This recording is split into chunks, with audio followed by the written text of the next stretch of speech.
Today in the grain market, it was red across the board, starting with soybeans that was back down again after yesterday's little rally. It just seems there's some profit taking pretty much to end the week. It looks like that there's a little bit of a choppy trade in the futures right now, but there's still plenty of support in this kind of stratosphere of the market.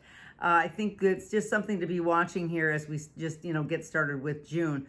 Option open interest in the July puts added 4,000 contracts. That's everyone protecting themselves from the downside.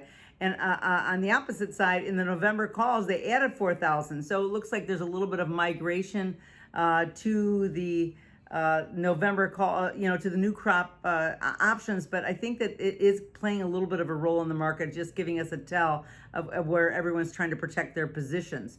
The target right now will be $16 because that's the highest open interest in July. We're still a couple of weeks away from expiration, but if there's nothing else in the market, I think that the market could, possibly try to gravitate to that. That's just something for you to watch. Now, the CVAL is at 24.2%. The oil is 35.5%, and meal is 27.4%. So will be still pretty strong across the board. Now, corn was steady today. The futures are down 50 cents for the week. This is the market just seems to be vulnerable right now, and this is the lowest it's been in really 2 months. Good weather will do that to a market right now in the grains, and so it's really putting some pressure. Now, the option open interest in the July added a couple of hundred calls, but 1,300 puts. So just the fact that they're adding on both sides just says that this action is not over yet.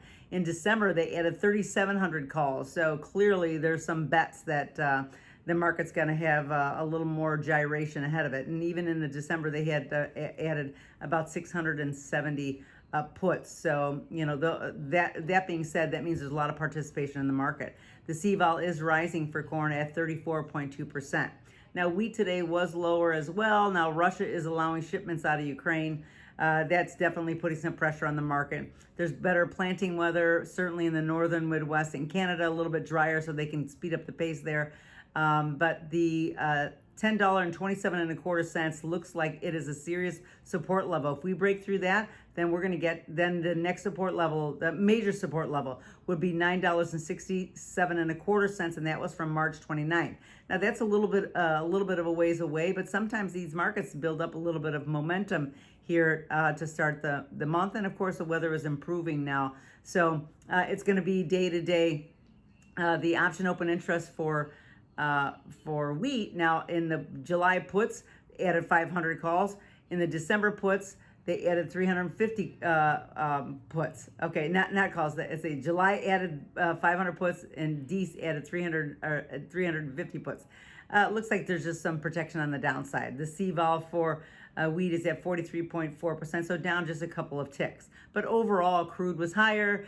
U.S. dollar was a little bit higher. Dow was a little lower. I mean, who knows what was happening with Elon Musk? Perhaps that might have spooked the market a little bit, drawing it down.